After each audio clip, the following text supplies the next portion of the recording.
In 2022, Japan spent over $60 billion trying to make their currency weaker.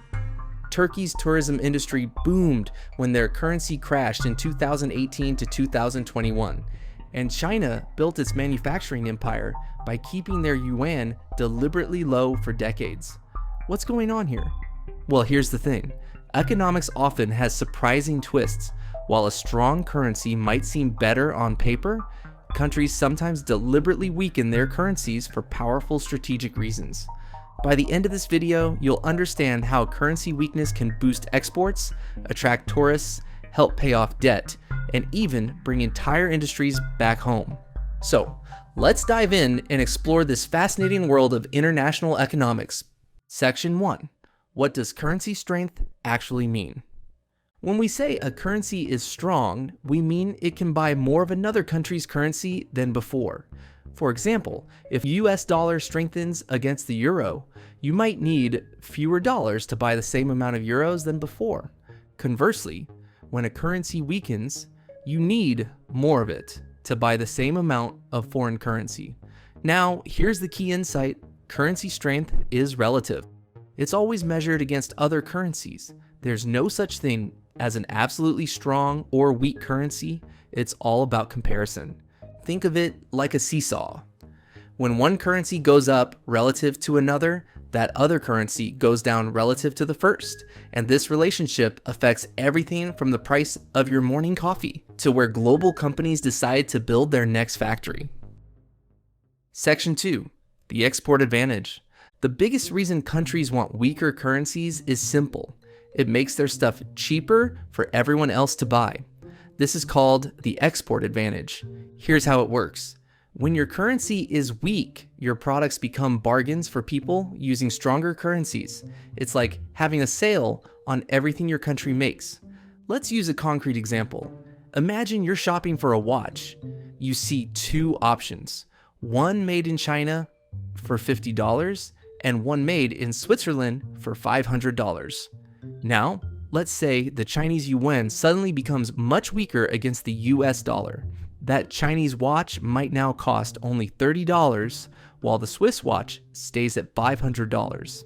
Suddenly, the Chinese watch looks even more attractive, and people around the world start buying more Chinese watches. This isn't just theory. It's exactly what happened during China's economic boom. By keeping their currency relatively weak, Chinese manufacturers became incredibly competitive on the global stage. Their products were already well made and affordable, but the weak yuan made them absolute bargains for international buyers. Meanwhile, Swiss products remain expensive partly because the Swiss franc is strong. A strong franc means Swiss watches, chocolates, and machinery cost more for international buyers, even though they're high quality. The result?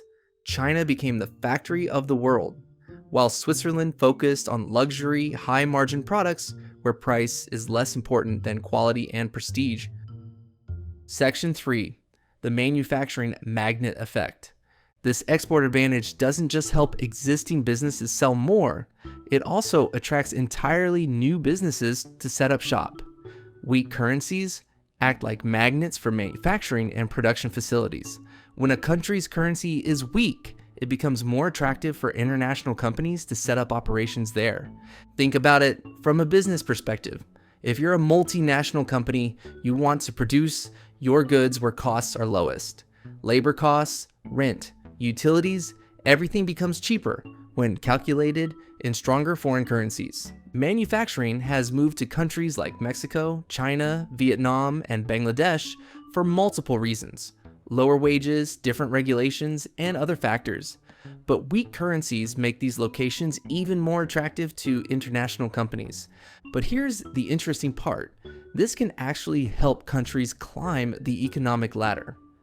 When manufacturing moves to a country because of its weak currency, it brings jobs, technology transfer, and economic development. Over time, this can help strengthen the economy. Section 4. The tourism boom effect. So far, we've seen how weak currencies help countries make and sell products. But weak currencies can also bring customers directly to your country. A weak currency can create a tourism boom practically overnight. Picture this. You're planning a vacation and considering two destinations. Country A has a strong currency, so everything there costs you a fortune. Country B has a weak currency, so your money goes much further. Where are you more likely to go? This happened to Turkey starting in 2018 when the Turkish lira weakened dramatically. Turkey became an incredibly affordable destination for tourists from Europe and America. Hotels, restaurants, and attractions that seemed expensive before suddenly became bargains. Tourism numbers exploded because visitors could get luxury experiences at budget prices. The same thing happened to Argentina, Thailand during various currency crises, and many other countries. When their currencies weakened, foreign tourists flocked there because their dollars, euros, and pounds could buy so much more. Section 5. Debt relief benefits. Here's another major advantage of weak currency that most people never think about. It makes debt easier to pay off. But this only works if your debt is in your own currency. Let me explain. If a country owes money in its own currency, it can essentially inflate away that debt by allowing its currency to weaken. The debt amount stays the same in nominal terms, but it becomes easier to pay because the currency is worth less. Let's say a country owes 100 billion of its own currency units. If that currency weakens by 50% against major international currencies, the country can still pay back the same 100 billion units, but those units are now worth much less in real terms. It's like if you owed someone $1,000, but then inflation happened and $1,000 became worth much less in purchasing power. You still pay back $1,000, but it's easier because money is worth less now. This is why many economists argue that countries should try to borrow in their own currencies whenever possible. It gives them this flexibility to use currency weakness as a form of debt relief. However, there's a big catch here. This only works for debt in your own currency. If a country owes money in a different currency than its own, a weak local currency actually makes that debt harder to pay off. Section 6. When strong currency becomes a problem. And now, you might be wondering, if weak currencies have all these benefits, what happens when currencies become too strong? The truth is, extremely strong currencies can actually cause serious economic problems. When a currency becomes too strong too quickly, it can devastate a country's export industries. Imagine you're a farmer selling wheat internationally. If your currency suddenly becomes 30% stronger, your wheat becomes 30% more expensive for foreign buyers overnight. They'll probably buy from someone else instead. This can lead to what economists call deindustrialization, where manufacturing and export industries shrink because they can't compete internationally anymore. There's even a name for this problem: Dutch disease. It got this name because of what happened to the Netherlands in the 1960s when they discovered massive natural gas reserves. Here's how it worked. The gas exports brought lots of foreign currency into the Netherlands. When foreign buyers wanted Dutch gas, they had to buy Dutch guilders first to pay for it. This high demand for guilders made the Dutch currency much stronger. But this strong currency made all of the Netherlands' other exports, like manufactured goods and agricultural products, much more expensive for international buyers. The result? The Netherlands' manufacturing sector struggled while they became overly dependent on natural gas exports. It was good for the gas industry, but bad for economic diversity. This same pattern has affected many countries that discover oil, minerals, or other valuable natural resources.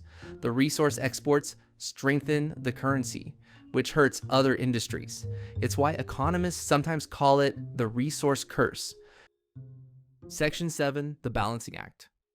Why too weak is also bad. But before you think weak currencies are always better, let me tell you why countries can't just make their currencies super weak and call it a day.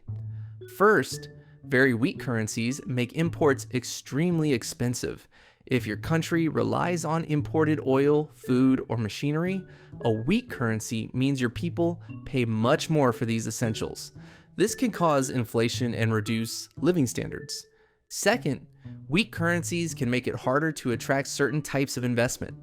While manufacturers might love weak currencies, high-tech companies and service industries often prefer stable, reasonably strong currencies because they rely more on importing equipment, software, and skilled talent from abroad. Third, if a currency becomes too weak too fast, it can trigger economic panic. People might lose confidence in the currency entirely and try to convert all their money to foreign currencies, causing even more weakness. The goal isn't to have the weakest possible currency, it's to have the right currency strength for your economic strategy and development goals. Let's look at how this plays out in the real world with Japan's currency strategy over the past few decades. Japan has been dealing with economic stagnation since the 1990s. One tool they've used repeatedly is deliberately weakening the yen to boost exports and stimulate their economy. When the yen weakens, Japanese cars, electronics, and machinery become more attractive to international buyers. This helps companies like Toyota, Sony, and Mitsubishi sell more products globally, which creates jobs and economic growth in Japan. But Japan has to be careful not to weaken the yen too much or too quickly. If they do, it makes imported energy and raw materials much more expensive, since Japan imports most of these necessities. It's a delicate balancing act. Japan's approach shows how currency policy is really about trade-offs. They accept higher import costs to gain export competitiveness. Whether this strategy works depends on whether the export benefits outweigh the import costs. Conclusion, it's all about economic strategy. So there you have it. Weak currencies aren't about weakness at all. They're strategic tools for boosting exports, attracting tourists, and bringing manufacturing home. The key insight? Currency strength is about economic strategy, not prestige. The right strength depends entirely on a country's goals. Next time you hear about a currency falling, it might not be bad news. It could be exactly what that economy needs. What do you think? Let me know in the comments below, and don't forget to subscribe for more Economics Explained Simply.